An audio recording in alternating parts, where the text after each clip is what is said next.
Hi, this is Andrew for Geek News Central, and after last month's look at the OnePlus Nord CE 5G, we now have the OnePlus Nord 2. Nord 2. Now the Nord 2, or the Nord rather, has been very successful for OnePlus, particularly in Europe. It's OnePlus's biggest selling phone, so we can expect the Nord 2 to improve on that and really move it forwards a wee bit. So let's not dilly-dally, let's get this open and have a look and see what's inside the box.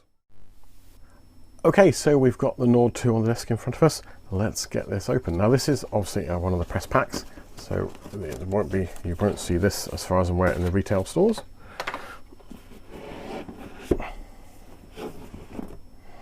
Okay, so it looks like we've got the Nord phone here. Comes in the traditional Nord box with the lovely kind of blue holographic effect, and looks like they sent us some covers which will look a bit more, hopefully a bit more exciting than the ones that perhaps came with the with the CE. So we've got a funky semi-transparent one here. I like this. I have to have a look at that. We've got you kind of got a fade effect one, and then we've got the good old sandstone one there. Immediately looking at this, one of the things I'm reminded of slightly is the OnePlus 9 with the camera array in the top corner there. Okay, well let's keep on trucking here. I'm going to need a little implement to get in here. So this, as I say, this is the Nord 2, and for those of you who haven't been following the news, this is the first Nord, or I think it's possibly the first OnePlus phone, never mind Nord phone, to move away from using the Snapdragon series of processors.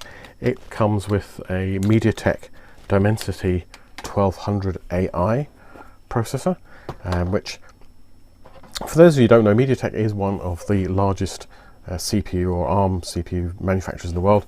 I don't think we can, there's nothing to read into the fact that we're moving away from Snapdragon, or from Qualcomm rather, to MediaTek. It's still a very well respected CPU. Okay, so you can kind of see. I'm just gonna hold us, take the sticker off the back that has things like the IMEI on it. So what we've got here is we've got the Nord 2. This actually does feel pretty good. I like it. And now this is the Grey Sierra version of it. There's three colours, of which I believe just two are coming to the UK. You've got Grey Sierra, you've got a blue haze, and then there's also a green wood, which I don't think we're getting in the UK. So what have we got? So USB-C, we've got the SIM socket here. Looks like we've got a probably speaker, microphone. No, that's just the ejector. Oh no, that's the ejector there. Got microphone. We have the on-off button on the side. We've got the mute silencer slider on the side. Nothing really on the top. Probably another little microphone there. We've got the volume buttons on the side here, and around the back we've got the camera array. And from what I've been told, we have a 50 megapixel main camera. We've got an 8 megapixel ultra wide with the 119 or the 120 field of view.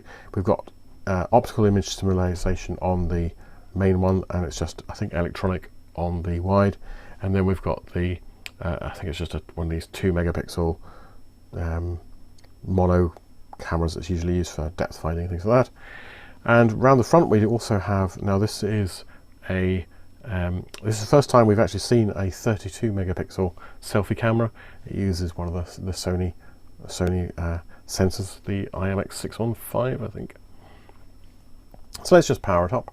We'll see how far we get, if we're going to get anywhere at all. Doesn't look like it's, oh no, there we go. I thought for a minute we didn't have any charge. So actually, whilst we talk about charge, it has the 4,500 milliamp hour battery.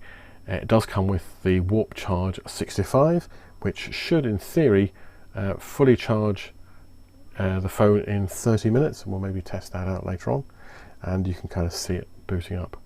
The screen is the 2400 by 1080 kind of pixel display with that gives you 410 dpi, and we have the 90 hertz fluid display that we've come to expect on most OnePlus phones. So I'm going to kind of log in on this and see how far we get. Let's just agree to a few of these. It's going to look for my mobile network. I'll put the SIM in later. Let's just connect it to my Wi-Fi. Excuse me a second.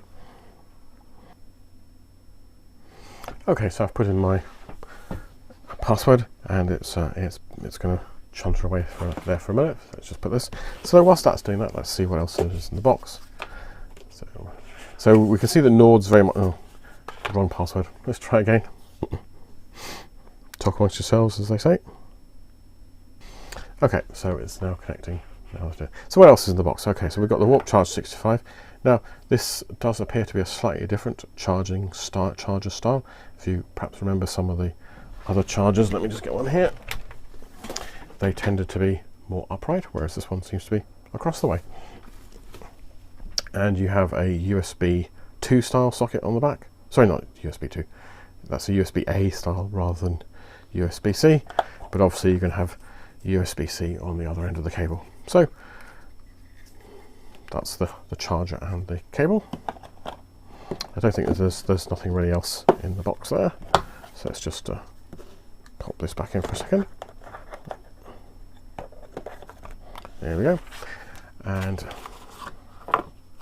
so in the box we have the usual clear case, which allows you to show off the colour of your phone. And then inside here we've got some some safety information, and we've got some information on all the different people who helped build the Nord 2. That's a nice touch. It must be great if you are actually a member of the team to kind of see the success of your work, and the fact that you get acknowledged for it. So that's a nice touch.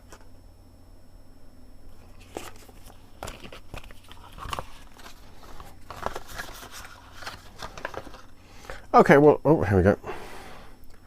Right, well, we can kind of see that the phone has connected up and is doing all its usual things. If anybody's done anything with Android phones, it tends to do all of these things. So I'm not going to bore you with that.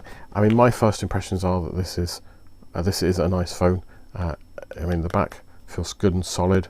The front looks great. Screen looks fantastic. I think anybody who owned one of these would be very pleased with it.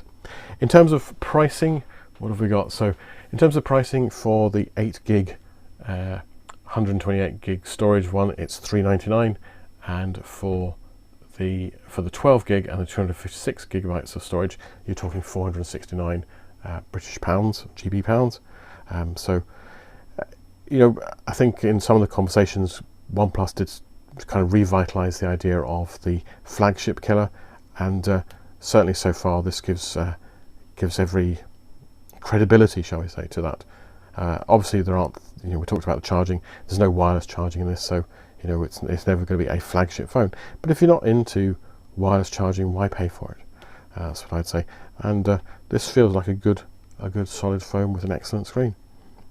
And no doubt it will come with all the usual OnePlus features to enhance your phone use. So you'll have your hidden workspace, you'd have all the controls over the screen, and everything else will be relatively light touch. So look, I think that wraps it up for myself and for Geek News Central.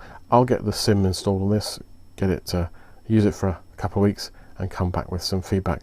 But for now, this is Andrew for Geek News Central. Thanks very much.